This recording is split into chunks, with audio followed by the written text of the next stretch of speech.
খালাকাতুল জিন্না ওয়াল ইনসা ইল্লা লিয়াবুদুন। আল্লাহ বললেন, আমি জিন জাতি আর মানব জাতি সবাইকে সৃষ্টি করেছি শুধু আমার ইবাদতের জন্য। কার ইবাদত? সেজদা দিবেন কারে? না কিছু দিবেন আল্লাহরে, কিছু দিবেন মাজারে? মাজার নাই লক্ষ্মীপুরে? হ্যাঁ, ওদিকে দিবেন নাকি? মাজারে সেজদা দেওয়া যায়? সেজদা দিতে হয় একজনকে। চিল্লায় বলা মুসলমান, তিনি কে? জিন জাতি মানব জাতি, জিনকাইন্ড এন্ড ম্যানকাইন্ড, এই দুই জাতিকে আল্লাহ সৃষ্টি করেছেন শুধুমাত্র কেবলমাত্র আল্লাহ তাআলার ইবাদতের জন্য। কুল ইন্না সলাতি ওয়া নুসুকি ওয়া মাহইয়ায়া ওয়া মামাতি লিল্লাহি রাব্বিল আলামিন। নবী হে, আপনি দায়িত্বহীন কণ্ঠে ঘোষণা দিন, আল্লাহ, আমার সালাত, আমার নামাজ, আমার হজ, আমার জীবন, আমার মরণ সব একজনের জন্য। তিনি কে? ইবাদতে ভাগ বসানো যাবে? সেজদা দেওয়ার ক্ষেত্রে ভাগ বসানো যাবে? জিকিরের মধ্যে ভাগ বসানো যাবে না। ইবাদত করতে হয় শুধুমাত্র আল্লাহ। এই দুনিয়ার বুকে যত নবী এসেছেন সব নবীদের দাওয়াতি মিশন ছিল একটাই, আনি ইবাদুল্লাহ, ইবাদত করব একজনের, তিনি কে? ইয়া কওমি ইবাদুল্লাহ মা লাকুম মিন ইলাহিন গায়রু আফালা তাত্তাকুন। ও আমার কওমের লোকেরা, এক আল্লাহর ইবাদত করো, আল্লাহ ছাড়া অন্য কারো কাছে মাথা নত করো না। সব নবীর দাওয়াতি মিশন এটাকে বানিয়ে দিয়েছে কে? সব নবীর এটাই কথা ছিল। হাজার হাজার মূর্তির পূজা রেখে দিয়ে এক আল্লাহর ইবাদতের জন্য নবীরা এসেছেন, ঠিক কিনা? পৃথিবীতে কখনো এমন কি হয়েছে এক নবী এসে বলছে আল্লাহ এক, আরেক নবী এসে বলছে না আল্লাহ দুই তিনজন হইতে পারে? বলছে? আচ্ছা, কোন নবী এসে বলছে আখিরাত আছে, the day of judgement and the day of accountability, জবাবদিহিতার দিন, সেদিন সবাইকে পাই টু পাই জবাব দিতে হবে আল্লাহর সুপ্রিম কোর্টের কাঠ করায়। আখিরাত বলে একটা কথা আছে, কিন্তু আরেক নবী এসে বলছে না আখিরাত নাও থাকতে পারে। এরকম বলছে, তার মানে নবীদের কথার মধ্যে কোনো গড়মিল নাই, অমিল নাই। সব নবীর দাওয়াতি মিশন একটা, চিল্লায় বলেন ঠিক কিনা? কিন্তু কবিদের কথার মধ্যে অমিল আছে না নাই? দার্শনিকদের কথায় অমিল খুঁজে পাওয়া যায় কি যায় না? এক দার্শনিক এসে বললেন মানুষ হচ্ছে পেট সর্বস্ব জীব, মানে মানুষের পেটের সমস্যা বড় সমস্যা, পেটে খেলে পিঠে সয়, পেট ঠান্ডা তো দুনিয়া ঠান্ডা। আরেক দার্শনিক এসে বলে না, মানুষ হচ্ছে সেক্স সর্বস্ব জীব, যৌন সমস্যা সবচেয়ে বড় সমস্যা, এই সমস্যার সমাধান হলে সব শেষ, সব ঠিকঠাক। আরেক দার্শনিক এসে বলে আরে না, মানুষ তো মানুষই না, মানুষ হলো বান্দর। মানুষ আসছে, এই বিবর্তনবাদের থিওরি দিচ্ছে Charles Darwin, Robert Charles Darwin এসে বলে সময়ের বিবর্তনে কালের আবর্তনে বানরগুলো মানুষ হয়ে গেছে। আগে ছিল বানর, তারপর আস্তে আস্তে হয়েছে মানুষ। তার মানে এই যে বেশি দার্শনিকদের কথা, বেশি কবিদের রেফারেন্স আনলাম না, শুধু তিনজন দার্শনিকের কথা আপনাদের সামনে উপস্থাপন করলাম। একটার কথার সাথে আরেকটার কথার কোনো মিল আছে? কথা বলেন। কিন্তু পৃথিবীর কোন নবীদের কথার সাথে অন্য কোন নবীর কথার কোনো অমিল খুঁজে পাওয়া যায়? কোন নবী বলছে আল্লাহ এক, আরেকজন এসে বলছে দুই, এরকম বলছে কেউ? এজন্য সব নবী দুনিয়ার বুকে এসেছেন এক আল্লাহর ইবাদতের জন্য। সবাই মিলে যেন আমরা রহমানের পায়ে সেজদায় লুটিয়ে পড়ি। এজন্য এই দুনিয়াতে পয়গম্বর পাঠিয়েছে কে? আল আবিদুন ফালিয়াবুদু রাব্ব হাযাল বাইত, এই কাবা ঘরের রব আল্লাহর ইবাদত কর। আমরা বললাম আল্লাহ, আমরা যদি তোমার ইবাদত করি কি লাভ আমাদের এই দুনিয়ার বুকে, কি আমরা পাবো? আল্লাহ বললেন আল্লাযী আত'আমাহুম মিন জু'ইন ওয়া আমানাহুম মিন খাউফ। আল্লাহ বললেন এক আল্লাহর, আমি এক আল্লাহর ইবাদত যদি দুনিয়ার বুকে তোমরা করো, দুইটা জিনিস পাবা। ক্ষুধার সময় আমি তোমাদেরকে রিজিকের ব্যবস্থা করে দেব, ভয়ের সময় তোমাদেরকে নিরাপত্তা দিয়ে দেব। সুবহানাল্লাহ পড়েন। এইখানে বিশৃঙ্খলা আর একটু বেড়ে গেছে বোধহয়, না? বাড়লো কেন? হ্যাঁ, প্যান্ডেলটা আরো ডবল করা দরকার ছিল। প্যান্ডেলের ভেতরে কথা শুনতে এই বাংলাদেশের লোকজন যতটা স্বাচ্ছন্দ্য বোধ করে বাইরে তারা চায় না, এজন্য পেছনে দাঁড়াতে চায় না। দেখবেন সব ভিড় এই ডান দিকে, আর এই যে আল্লাহর ওলিরা, এই যে এখন খুশি হয়ে গেছে আল্লাহর ওলি বলাতে।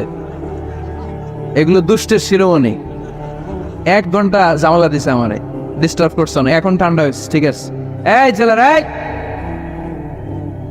হ্যাঁ এদিকে দাঙ্গা পুলিশের দরকার ছিল, নাইলে এদেরকে সোজা করা যাবে না। এতবার বলার পর বিশৃঙ্খলা, ভেরি ব্যাড, ভেরি ব্যাড, খুব খারাপ। তারেক ভাই এসে যদি এই পরিস্থিতি দেখে, তোমরা রহমতের পরিবর্তে গজব পাবা, বদদোয়া নিয়ে যাওয়া। খবরদার, একজন আলোচক যখন কথা বলে তার আলোচনার একটা ফ্লো থাকে, পয়েন্টের আলোকে, point by point, point after point সে কথা বলে। তো বারবার যদি আলোচককে এরকম থামাই দেওয়া হয়, আলোচক কি বলবে এগুলো সব হারায় যায়, ঠিক কিনা? এতে লস শ্রোতাদের, আমার কোনো লস নাই। এই এই ছেলেরা, এই আমি দেখতেছি তোমাদেরকে, এই যে আওয়াজ হবে না, আওয়াজ হবে না, হ্যাঁ ধাক্কাধাক্কি করো, আওয়াজ ছাড়া, আওয়াজ হবে না, কোনো আওয়াজ নাই। তাহলে মুমিন বান্দা যদি আল্লাহর ইবাদত করে, আমরা আল্লাহ জিজ্ঞেস করলাম, আল্লাহ তোমার ইবাদত করলে আমগো কি লাভ? আল্লাহ বললেন 2টা জিনিস পাবি, ক্ষুধার সময় রিজিক পাবি, ভয়ের সময় নিরাপত্তা পাবি। আল্লাহু আকবার। আমরা যখন ক্ষুধার্ত থাকি, আমরা যখন ক্ষুধার্ত, আমাদেরকে তখন রিজিক দেয় কে? এই যে আমরা খাবার খাই, এগুলোর ব্যবস্থা করে কে? নাকি আমাদের দেশের খাদ্যমন্ত্রী, মাননীয় প্রধানমন্ত্রী, না ডোনাল্ড ট্রাম্প? আমাদেরকে রিজিক দেয় কে? দিও তৃষ্ণা পেলে ঠান্ডা পানি, ক্ষুধা পেলে লবণ ভাত। আল্লাহ এই গরিবের শোনো শোনো মুনাজাত, আল্লাহ এই গরিবের শোনো শোনো মুনাজাত, আল্লাহ এই গরিবের। আওয়াজ করে বলেন আমিন। ক্ষুধার সময় রিজিক পাবা, ভীতির সময় আশ্রয় পাবা, নিরাপত্তা পাবা। আমাদের নিরাপত্তা দেয় কে? আমাদের জীবনের নিরাপত্তা দেয় কে? নাকি পুলিশ ভাইয়েরা, নাকি র্যাবের ভাইয়েরা, নাকি বডিগার্ড? নিরাপত্তা দেওয়ার মালিক একজন, তিনি কে? দেখবেন বডিগার্ডের মাঝখান দিয়েও মন্ত্রীর গায়ে গুলি লাগে, এমপির মাথায় গুলি লাগে, নেতার বুকের ভেতরে গুলি লাগে, আছে না নাই? বডিগার্ড কি করবে? বডিগার্ডের ধরলে বডিগার্ড বলে, আমি তো বডিগার্ড, এই যে বডি আছে, বডি নিয়ে যাও।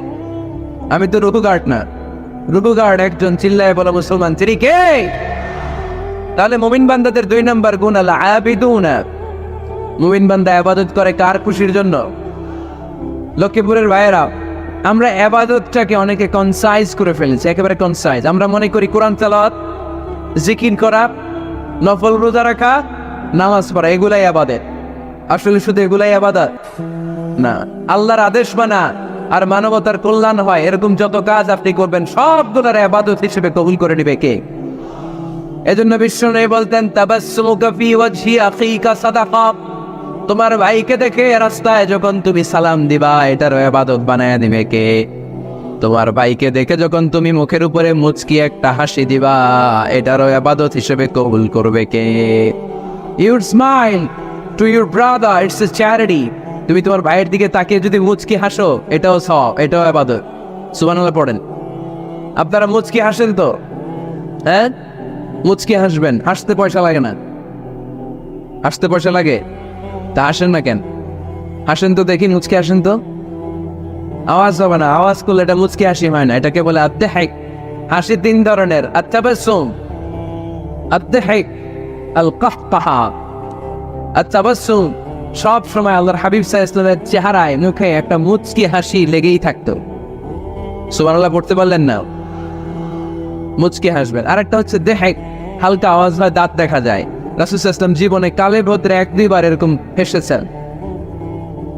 আরেকটা হচ্ছে কাহকাহা, এটা নিষেধ। এটা ওই যে আলিফ লামের দত্ত যে হাসিটা দেন, এরকম হাসা যাবে? নামাজের মধ্যে এই হাসি দিলে নামাজও শেষ, ওযুও শেষ। এই হাসি দেয়া যাবে? মুচকি হাসবেন। মুচকি হাসি এটা ইবাদত। দেখেন, আমরা অনেকে মনে করে শুধু জিকির ইবাদত, শুধু নামাজ ইবাদত, শুধু তাহাজ্জুদ ইবাদত। শুধু দান সাদাকা এটারে মনে করি ইবাদত, কিন্তু আমি আমার ভাইয়ের দিকে তাকিয়ে মুচকি হাসি দিলে ওইটারও ইবাদত হিসেবে কবুল করে কে?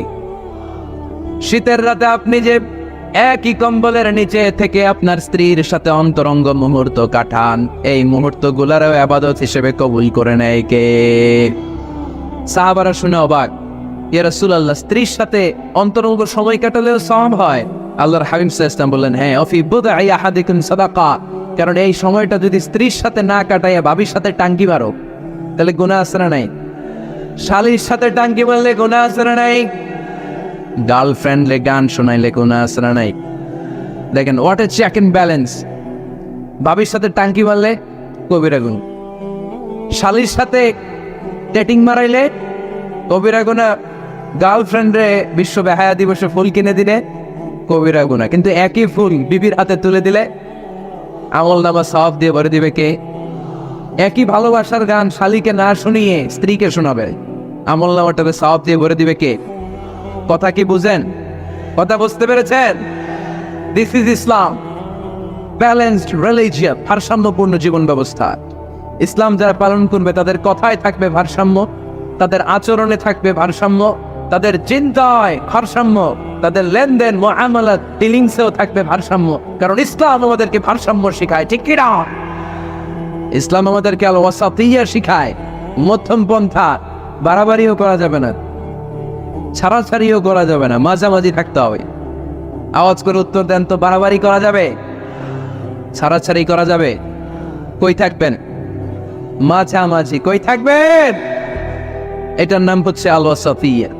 তাহলে আমরা জানলাম মুচকি হাসি দিলে সওয়াব, স্ত্রীর সাথে অন্তরঙ্গ সময় কাটালে সওয়াব, গাছ লাগান এটাও ইবাদত। গাছ লাগান আপনারা? গত বছর গাছ লাগাইছেন কে কে দেখি? মাশাআল্লাহ, মাশাআল্লাহ, হাত নামান। গাছ লাগাবেন, এর চেয়ে বড় ইবাদত হয় না। কারণ আমরা অক্সিজেন ছাড়া বাঁচি না। আল্লাহ তাআলা গাছের ভেতরে এই অক্সিজেনের ফ্যাক্টরি বানিয়ে নিয়েছেন। আবার আমরা কার্বন ডাই অক্সাইড ছেড়ে দেই, এই কার্বন ডাই অক্সাইড ছাড়া কোনো গাছ বেঁচে থাকতে পারে না। গাছ লাগানো মানে গোটা বিশ্বের মানুষের প্রাণ বাঁচানো, ঠিক কিনা? গাছ লাগানো অনেক বড় ইবাদত। নলকূপ স্থাপন করে দিবেন, পথিক যাবে পানি খাবে, আপনার জন্য দোয়া করবে, এর চেয়ে বড় ইবাদত হয় না। গলার তৃষ্ণা মিটানোর মতো সওয়াবের কাজ পৃথিবীতে হতে পারে না। রক্তদান কর্মসূচিতে অংশগ্রহণ করবেন, ব্লাড ডোনেশন। গতকাল আমার প্রোগ্রাম ছিল নোয়াখালী, কোম্পানিগঞ্জ, মুসাপুর, ইদ্রিসিয়া। ছিলা তোমরা? কে কে ছিলেন গতকাল? অনেক ছিল, অনেক। ঠিক আছে, হাত নামান। তো ওখানে ওদের একটা অর্গানাইজেশন আছে, উই ফর ইউ, মানে আমরা সবাই আপনার জন্য। সকলের তরে সকলে আমরা, প্রত্যেকে আমরা পরের তরে। এক ব্যাগ রক্ত কমসে কম কোনো ল্যাবে যদি দান করেন, ল্যাবরেটরিতে 4 থেকে 6 জনের প্রাণ বাঁচাতে পারে। 4 জনের জীবন বাঁচায় এক ব্যাগ রক্তের। প্রায় ফেসবুকে দেখবেন এরকম শেয়ার করা হয়, একজন মুমূর্ষু রোগীকে বাঁচাতে রক্তের প্রয়োজন, রক্তের গ্রুপ এ পজিটিভ। কোনো সহৃদয়বান ব্যক্তি থাকলে আপনি রক্ত ডোনেট করতে পারেন। আহা, আপনার এক ব্যাগ রক্তে বেঁচে যাবে 4টা প্রাণ। সুবহানাল্লাহ পড়বেন না? এই যে বেশিরভাগ তো আমি দেখতেছি যুবক, এই যুবকরা প্রতি 4 মাস অন্তর অন্তর, তুমি যদি স্মোকিং না করো, তুমি যদি ড্রাগ এডিক্টেড না হও, তোমার যদি ভয়ঙ্কর কোনো কন্টাজিয়াস রোগ না থাকে, প্রতি 4 মাস অন্তর অন্তর তুমি ব্লাড ডোনেট করতে পারবা। আর যদি না দাও, তোমার রক্তের সেলগুলো এমনি ভেঙে নষ্ট হয়ে নতুন সেল গড়ে উঠবে। এজন্য প্রতি 4 মাস অন্তর অন্তর প্রাপ্ত বয়স্ক ইয়াং ছেলে যারা আছে তাদের রক্ত দেওয়ার দরকার আছে না? নেই? দেয়া যাবে। এই বছর আমরা কমসে কম একবার রক্ত দিব। আজকের এই মাহফিল থেকে নিয়ত করতে চাই, কে কে আছে হাত তুলে, আমাকে না আল্লাহরে দেখা। যাদের বয়স 18-এর উপরে তারা, আমরা এবছর 1 ব্যাগ করে হলেও কোন ল্যাবরেটরিতে যে রক্ত দিয়ে আনবো। পারা যাবে? পারা যাবে ইনশাল্লাহ। পড়ি সবাই। এই রক্তের মধ্যে থাকে শ্বেতকণিকা, লোহিত কণিকা, হিমোগ্লোবিন, প্লাটিলেট, থাকে প্লাজমা। আগুনে পোড়া রোগীকে বাঁচাতে প্লাজমা লাগে। হসপিটালের বার্ন ইউনিটে গেলে দেখবেন কি চিৎকার মারে এরা, এরা কাঁপতে থাকে, ঝলসে যায় এদের দেহ, ও প্লাজমা ঢুকানো হয়। এজন্য আপনার দেয়া রক্তে বেঁচে যাবে অনেকগুলো প্রাণ। এই যে রক্ত ডোনেট করে আসলেন, এটা সবচেয়ে বড় ইবাদত। সুবহানাল্লাহ নাই? দুই ভাই ঝগড়া লেগেছে, এলাকার দুই মাতব্বর, কেউ কারো চেহারা দেখতে পারে না, কারো ছায়াও মাড়ায় না। টানে যে বললেন, মাতব্বর সাহেব উনি আপনারে সালাম দিছে। আসলে দেয় নাই, যে বললেন উনি তো আপনারে সালাম দিস, এই মাতব্বর বলবে তাই নাকি? আমার দেখলে আরেক দিক দিয়ে ঘুরে হাঁটেন, আমারে সালাম দিছে, তার মানে ভালো হয়ে গেছে। আবার এর যে বললেন, আরে ভাই উনি তো খালি আপনার প্রশংসা করবো, উনি বলবে তাই নাকি? আমার দেখলে অন্য দিক দিয়ে হাঁটে, আবার আমার প্রশংসা করে। আসলে লোকটা তো অনেক ভালো। কিছুদিন পরে রাস্তায় দেখা হইলে নিজেই একে অপরের সালাম দেবে, ঠিক কিনা? এই যে দুইজনের মাঝখানে আপনি মধ্যস্থতা করে মিলাই দিলেন, আপনার আমল নামার তরে বাড়ি করে দিল কে? আমরা এগুলারে আবাদত মনে করি না। বাসের ভেতরে বসে আছেন, আপনি সিট পেয়েছেন, 70 বছরের দাদা সিট পায় নাই, আপনি সিটটা ছেড়ে দেন, দাদারে বসতে দেন, এর চেয়ে বড় আবাদত হতে পারে? রাস্তায় কলা খেয়ে অনেকে ছলকা ফেলে দেয়, লক্ষ্মীপুরে অবশ্য এগুলো করে না। কলার ছলকায় যে কত মানুষ পা ভাঙ্গে পৃথিবীতে আপনি কল্পনাও করতে পারবেন না। সামান্য কলার ছোলা ডাস্টবিনে না ফেলে ফেলে দিছে রাস্তায়, পিছলে পা ভেঙে যায় মানুষের। আপনি ওখান থেকে ইমাতাতুল আদা আনিত তরিক, এই কষ্টদায়ক জিনিসটা সরিয়ে ডাস্টবিনে রেখে দিলেন। এর চেয়ে বড় ইবাদত পৃথিবীতে হতে পারে? চিল্লায় বলেন।